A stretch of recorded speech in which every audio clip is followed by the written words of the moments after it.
U.S. Treasury Secretary Scott Bessent has called on the International Monetary Fund and the World Bank to take a tougher stance on China.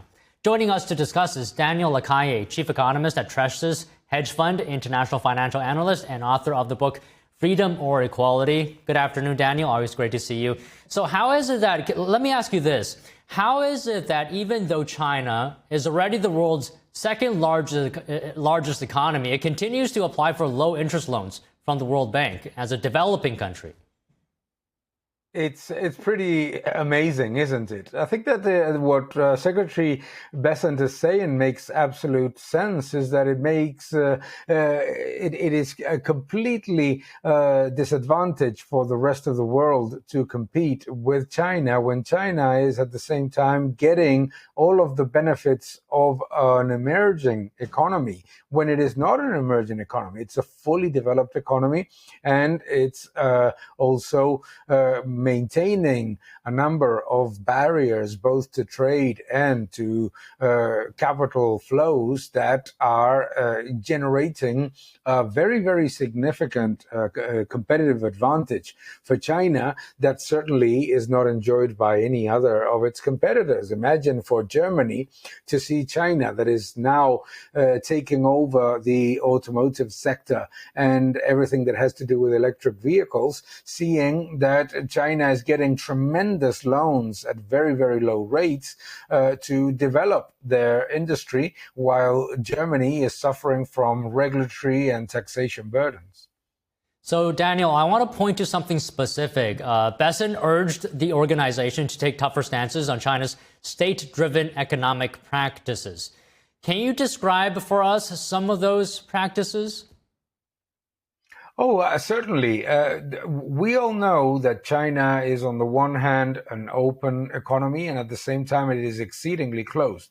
So, number of practices that are directly involving government intervention is that the government is consistently bailing out industries with elevated levels of working capital challenges. At the same time, it is also directing the investments of most of those businesses, and those businesses have to report what they do to the government, and their strategies have to comply directly with what the government requires of them. And also, the two elements that I think are very, very significant, particularly for exporters, is having a fixed rate for the currency and at the same time capital controls.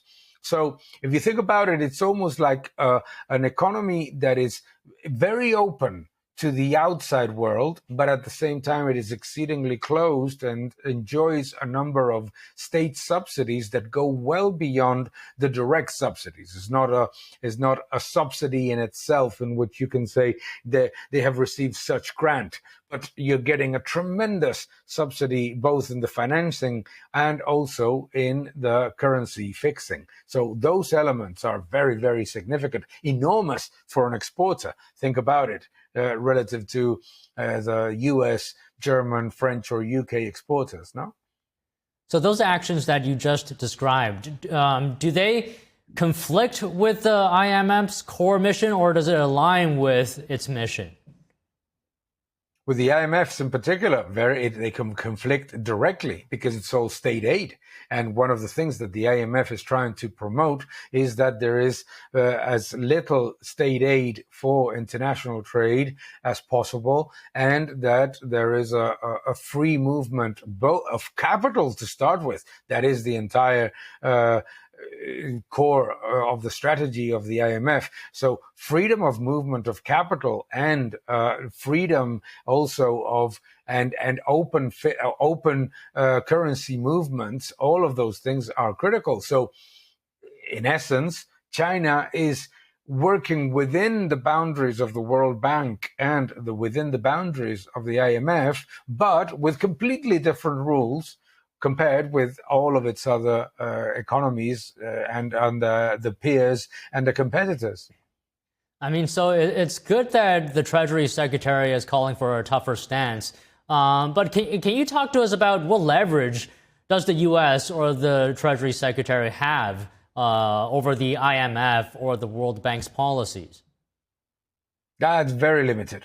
Very limited. Unfortunately, as you know, and we have discussed a few times, international bodies have been moving toward a very dangerous approach to China, which is we're going to let them enjoy all these benefits and we're going to allow them to work with all these privileges relative to other nations because it will end up benefiting everybody through higher growth and higher international trade.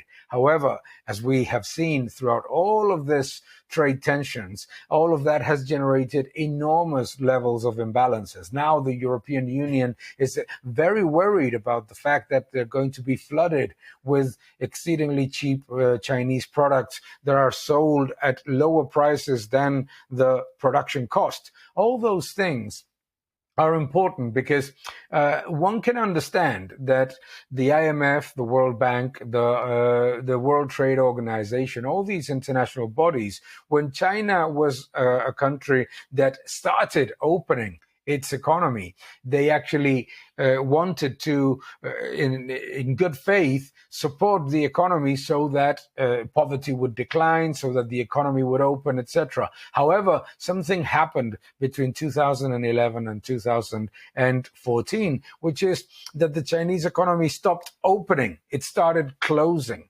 And it started closing very, very rapidly with all the different rulings of the Communist Party. And in particular, President Xi Jinping is very, very concentrated on this view of what is a state organized economy that resembles an open economy, but in reality is statism disguised as open. No, so all of those things are a challenge. Unfortunately, the U.S. has very, very little leverage in this sense because a lot of the trading partners of the Chinese regime, and also a lot of the partners in the BRICS nations, are in a sense playing along with this privilege that we have mentioned. So it's very, very concerning. It's very difficult.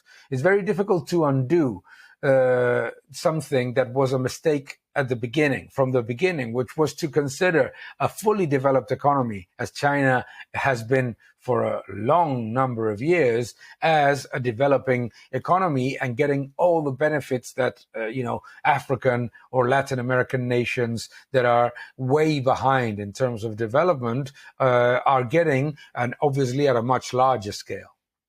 So, Daniel, I just want to ask you one more question, and perhaps this is one of the more important ones. How did China, can you explain this for us, how did it get such preferential treatment from these organizations?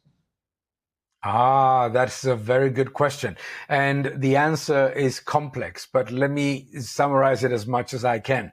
The Chinese regime has been exceedingly good at selling to the world something that it was not implementing inside. So basically, you read it all the time. You hear it everywhere. The Chinese government is talking about harmony. It's talking about open relationships. It's talking about multilateralism. It's talking about free trade, all these things all the time. It's talking about open economies and talking about an open financial system, while at the same time, its actions are completely different. And it's so interesting because within the mainstream media, within the financial sector, investment banks, international bodies, they seem to want to believe this message of openness, of harmony, of let's say, multilateralism and support for each other, when in reality, what is going on is, as a book that I have behind me, which is great, called We Have Been Harmonized, is that the economy has been closing and closing and closing almost at a feverish pace, particularly in the past 8 to 10 years. Well, all right, Daniel, very good analysis today. Thank you very much. Thank you very much, Don. Always a pleasure.